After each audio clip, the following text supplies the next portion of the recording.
180 тысяч фунтов в год предлагает оплачивать одна британская семья для тьютера своего годовалого ребенка.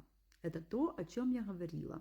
Будущие профессии, такие как те, что дают персонализацию, они будут всегда востребованы.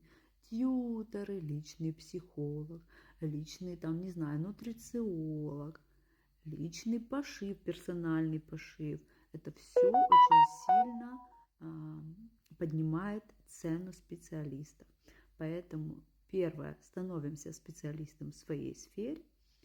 Второе, переходим на личностный контакт. Это то, что мы делаем. Мы не делаем просто какие-то общие только семинары для подростков там и так далее, или для взрослых.